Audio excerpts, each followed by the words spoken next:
Okay, so I'm gonna do the Genshin tutorial, how to get all that set up on Blender. So we're gonna need four things. We're gonna need either Blender 3.6, which is the most stable version right now, I believe, for all of the Genshin and Honkai modeling.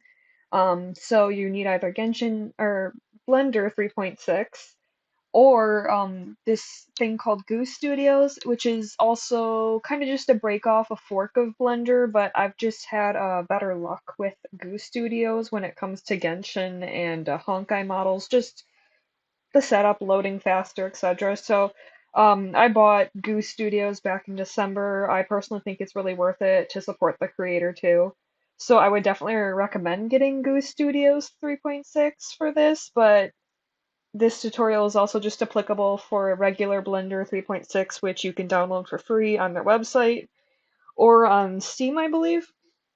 The next thing you need is the setup wizard for the models, which I will have everything linked so we can follow along here. So this basically just makes everything really easy, really fast to set up in Blender. And then we need obviously the shader and then the game assets. So first you're going to want to download either Blender or you're going to go on Patreon slash Dylan Goo right here and download Goo Studios. And then once you've done that, I have my Goo Studios, Goo engine right here. Once you've downloaded the Blender and Goo engine, and or Goo engine, you're gonna download this, which is gonna make everything really easy. So it's the add-on and tools for Blender Mohoyo shaders by Michael GH1 on GitHub. So you're just gonna go to the release tab right here, hit that. That's the latest one that's come out. And if you don't have better FBX purchased, we're just going to go with a standalone zip at the bottom here. And you're just going to hit that and let that download. And then you're going to want to actually just keep that as a zip file. You don't have to unzip this one. Uh, and then if you go back, or I'm just going to have this page right here, if you go right here, it'll have the shaders it is compatible with. So obviously we want the Genshin one for right now. So I'm going to go to the Blender Mohoyo shaders by Festivities, also on GitHub. And for this one, we're just going to go here, hit code, download the zip file. And for that one, we actually are going to unzip the file. And then lastly, we obviously need the Genshin models themselves. So if you don't know how to get the raw data and models from the game, sometimes it can be a process. You can go here on GitHub. You could honestly just Google Genshin GitHub assets. So this is just GI assets. So this has models, weapons, enemies. You can download the whole thing if you want, but there's also this thing called downget, where if you just want a certain character folder or etc., you can hit the or copy the link and paste it right here just to download that one thing. But personally, I download all of the Genshin folders because I never know when I'm gonna need it. So if you do end up downloading the entire Genshin package here, it could take 30 minutes to an hour to download, not gonna lie, so don't be alarmed if it takes a long time to actually download. So you're just gonna hit the code again, download all that if you want all the characters, etc. And then after that, we really have everything that we need downloaded. So to make everything easier, I made a folder on my computer just called Genshin Blender, and I'm gonna move some stuff here. I'm gonna move the shaders there, and I'm going to move the setup wizard there. And then my Goo engine's right there. So keep that zipped, but then the Blender Mohoyo shaders, I'm going to unzip. And I'm going to get rid of that. And we just want to make sure that we have those blend files right there. So that is perfect. So now you're going to open either your Goo engine or Blender. So I'm just going to hit that.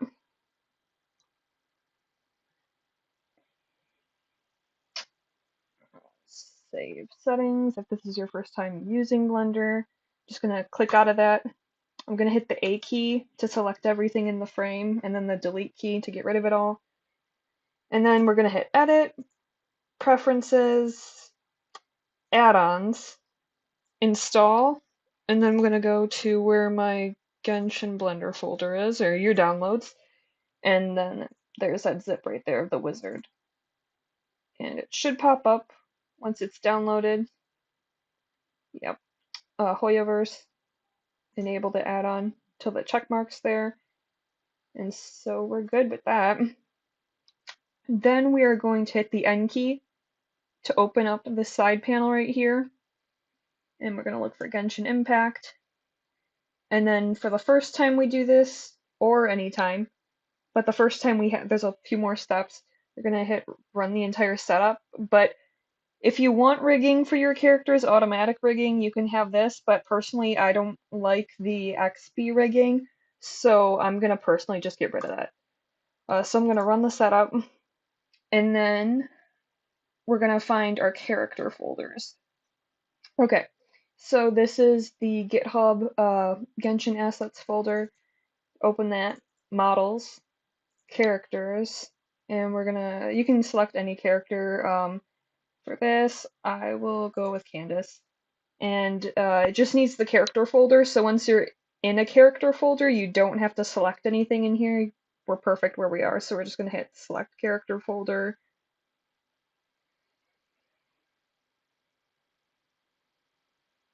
Okay, it loaded the character, and then it wants us to find the shader. So I'm going to go to where my Genshin Blender folder is, the Blender Mohoyo shaders by Festivities. And then I'm going to see this right here. We don't want the outlines or post-processing, we just want that, the 3.4 blend. So select that. So that worked. And then it's going to want the outline file, which we go back to the Genshin folder again. And this time we are going to hit the outlines one. Select outlines file. And it should automatically put the character in the position it needs to be. If not, you can always hit RX and then 90. So it should have her completely set up the first time around. Takes a minute for all the textures to load.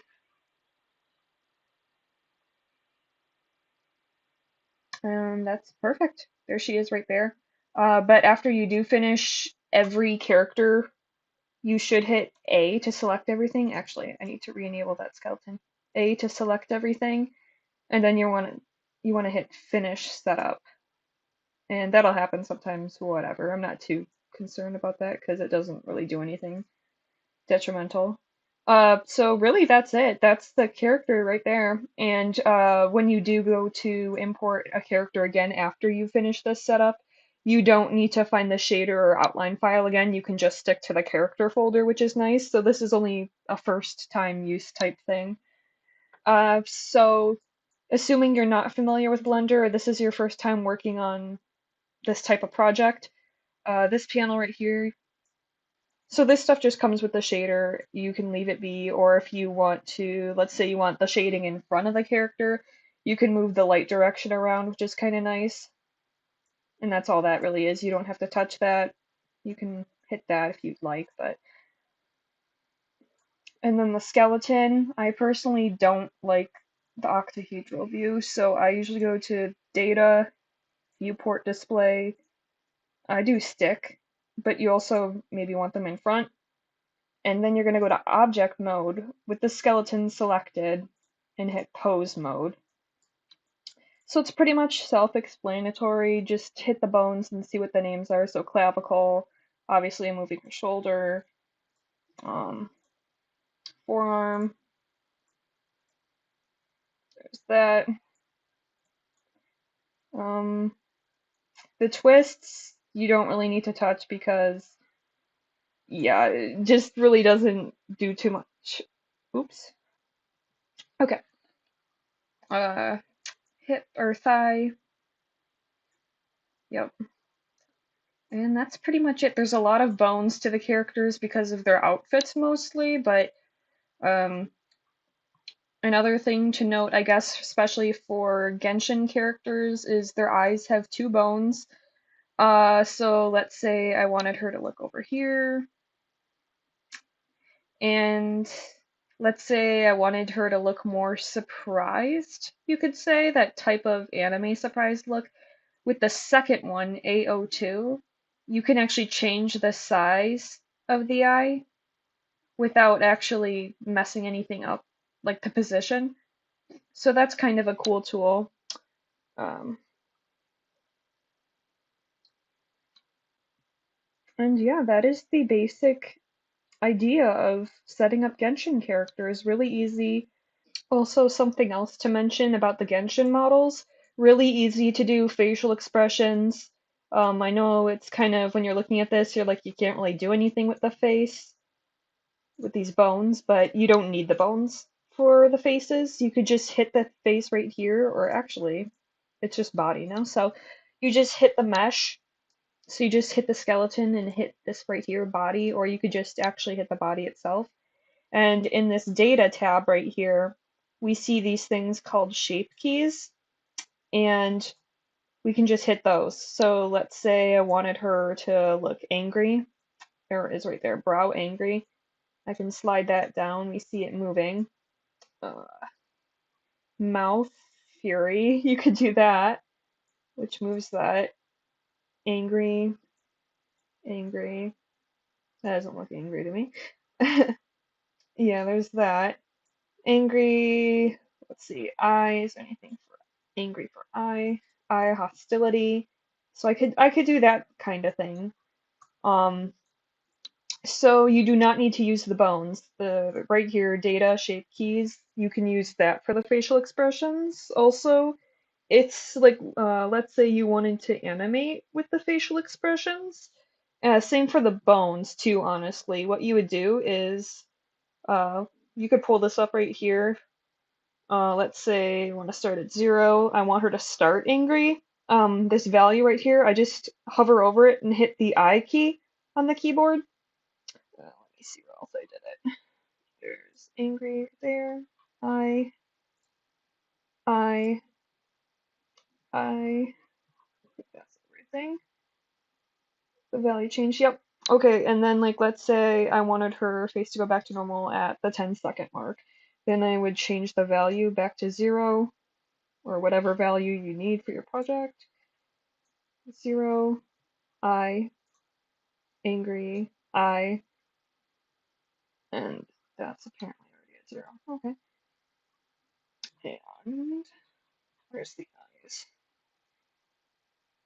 Or the eye hostility. I didn't change that one. So I to mark it right there, which I already did apparently. And then 10. I don't want that. And so I. Okay. And so once I play it back right here, boom. So that's how you do that, but also with the bones too. Um, if this is your first time doing a Blender project, so I could just hit this right here to show the bones again. Click the skeleton, pose mode. Let's just say I wanted to move her arm up too with that. So let's say I started her arm here, and I'll just hit I, location, rotation, scale, just to take everything into account so it doesn't take as much time to animate. And then, like, let's just say I wanted to drag that back down. I hit the I key again, and then location, rotation, scale. And this is gonna look silly, but yep, that's kind of the basics of animating. Um, if you ever wanted to add an audio per se to an animation, you could hit this little clock thing over here. You could go to the video sequencer, but then you can hit add and then sound, and then you can find whatever sound you need. And then if you want to have the audio playing while you're animating, I'm gonna go back to timeline. I'm gonna hit audio, scrubbing, and check that right there, and then sync to audio. So then when you're animating, it's easier to see the mouth movement with the animation. And that's it for animation, really. So I hope this was helpful.